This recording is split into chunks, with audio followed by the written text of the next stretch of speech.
Have you ever struggled with signing your name to a painting or even trying to figure out your signature?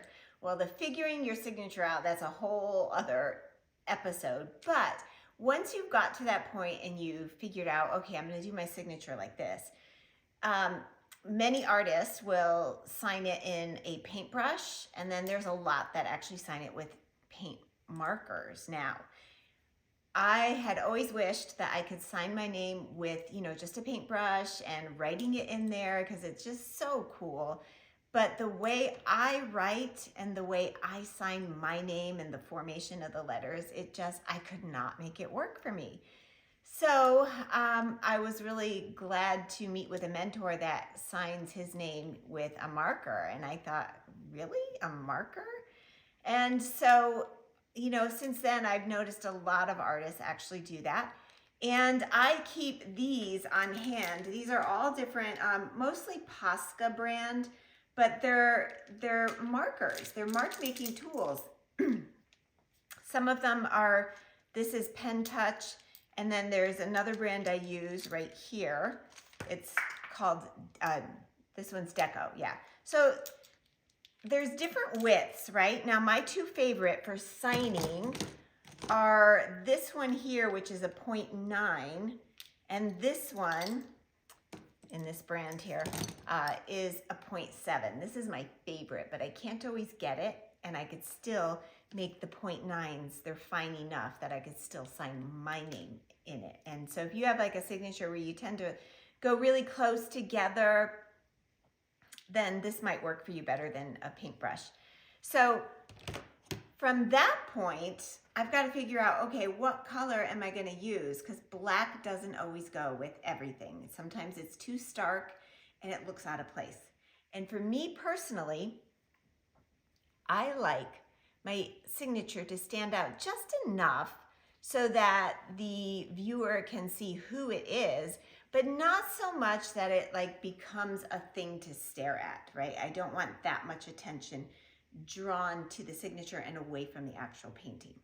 That's just me. I have seen artists sign their names in such elegant ways, in certain spots on the canvas, in always a bright color, and that becomes part of their thing. So just know you have full freedom to decide.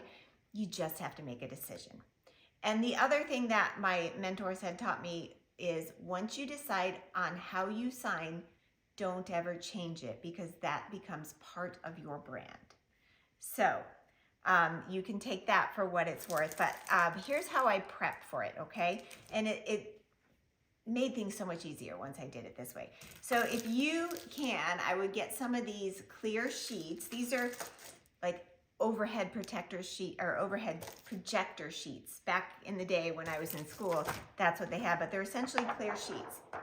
And then what I do is, you can see it maybe against my black shirt, is I sign my name in all the colors. And so now I've got these two paintings behind me, and it's less of a struggle of, oh gosh, if I sign it in the wrong color, I ruin it, right? I don't have that thought anymore.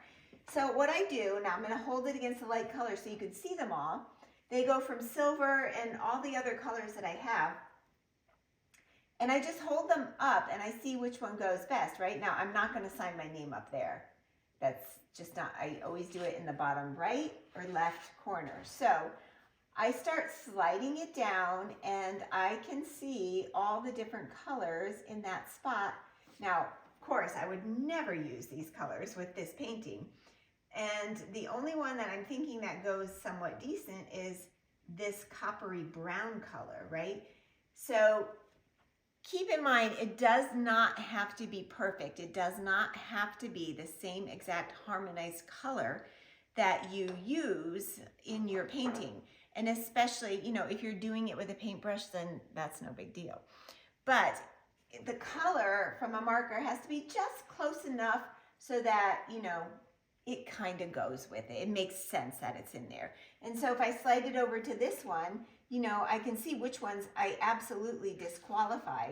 So you can see them from the camera better up here, but I always sign down here. So this is the section I'm judging with.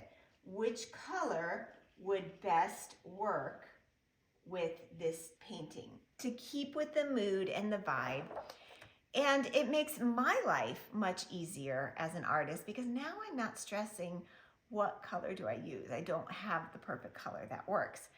I have a range of colors that work enough. And you know, this is my hack.